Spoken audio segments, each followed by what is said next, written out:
बात करेंगे WBC के बारे में, वाइट ब्लड कॉर्पसेस।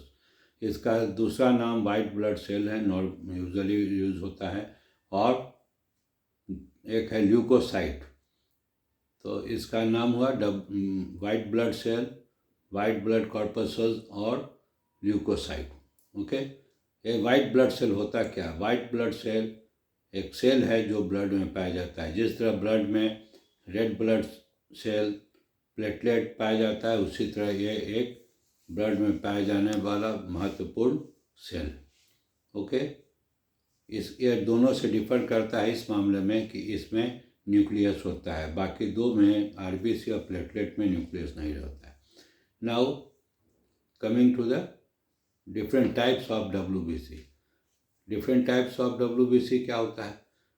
WBC को दो भाग में बांटते हैं, ग्रेनुलोसाइट और एग्रेनुलोसाइट। ग्रेनुलोसाइट में न्यूट्रोफिल रहता है, यूस्नोफिल और बेसोफिल रहता है, जबकि एक ग्रेनुलोसाइट में मोनोसाइट्स और लिम्फोसाइट है। ग्रेनुलोसाइट का मतलब क्या हुआ कि इनके साइटोप्लाज्म में स्पेसिफिक ग्रेनुल्स होता है, और एक ग्रेनुलोसाइट्स में स्पेसिफिक ग्रेनुल्स नहीं होता है। तो हम लोग जैसे बात करें न्यूट्रोफिल का साइज 10 से 14 माइक्रोन है, और इसमें मल्टीलोब न्यूक्लियस है, और ग्रेनुल्स जो है मिक्स टाइप का है, माने इस्नोफिलिक लाल ग्रेनुल्स भी है और बेसोफिलिक ब्लू ग्रेनुल्स भी है। इसी कारण इसका नाम न्यूट्रोफिल पड़ा।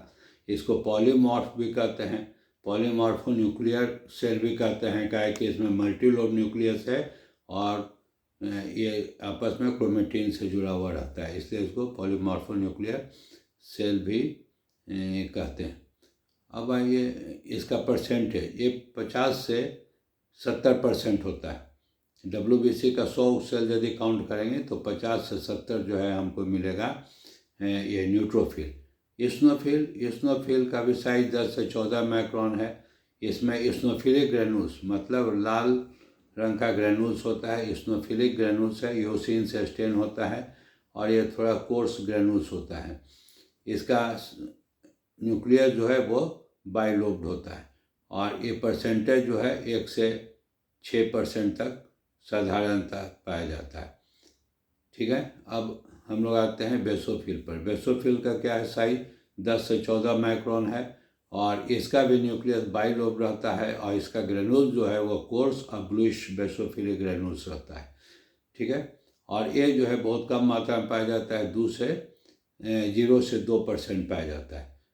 मोनोसाइट जो है वो एग्रेनुलोसाइट सीरीज का सेल हुआ, और इसमें जो है बहुत बड़ा सेल है, ये 14 से 18 माइक्रोन होता है, और WBC सीरीज का सबसे बड़ा सेल है, 14 से 18 माइक्रोन होता है। इसमें न्यूक्लियस जो है वो किडनी सेपेट होता है, और हॉर्सू सेपेट कर सकते हैं, और इसका ग्रेनुल्स नहीं हुआ और न्यूक्लियस जो हो ही गया, तो ये 2 से 10% तक मोनोसाइट पाया जाता है। अब लिम्फोसाइट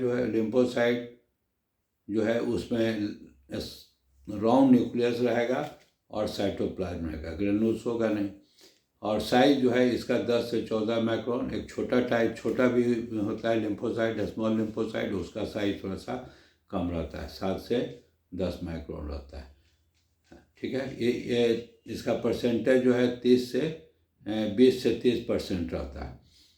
ठीक है, अब काउंट क्या है, रेंज क्या है, नॉर्मल रेंज क्या है? ल्यूकोसाइट का नॉर्मल रेंज है 4 से 11,000 पर क्यूबिक मिलीमीटर ऑफ ब्लड। अगर 4,000 से कम जाता है तो इसको कहेंगे ल्यूकोपीनिया, और 11,000 से ऊपर चल जाएगा तो इसको कहेंगे ल्यूकोसाइटोसिस। ओके, अब ये न्यूट्रोफिल पर। न्यूट्रोफिल जो पता है 50% से यदि घट जाएगा तो न्यूट्रोपीनिया, और 70% ऊपर चल जाता है तो न्यूट्रोफिलिया कहेंगे। इसी तरह इस्नोफिल का है, अगर घट जाएगा तो कहेंगे इस्नोपीनिया, और 6% से ऊपर बढ़ जाता है तो कहेंगे इस्नोफिलिया। अच्छा, इसके बाद बेसोफिल का 0 से 2% है, इसलिए इसमें बेसोपीनिया का बहुत कम चांस है, लेकिन यदि 2% से बढ़ेगा तो इसको बेसोफिलिया कहेंगे। इसी तरह यदि 2% से कम जाता है तो मोनोसाइटोपेनिया, अगर 10% से बढ़ जाएगा तो मोनोसाइटोसिस कहेंगे। और लिम्फोसाइट 20 से 30% होता है, 20% से यदि घट जाएगा तो इसको कहेंगे लिम्फोपीनिया, और अगर बढ़ जाता है तो लिम्फोसाइटोसिस। लिम्फोसाइटोपेनिया यदि घट जाता है तब, और बढ़ जाएगा तब लिम्फोसाइटोसिस कहते हैं। तो ये WBC शॉर्ट में हुआ। तो मैं समझता हूँ ये आपको वीडियो पसंद आया होगा, और अगर अच्छा लगा तो इसको लाइक कीजिए, अपने दोस्तों में शेयर कीजिए और चैनल को सब्सक्राइब कीजिए। Thank you very much.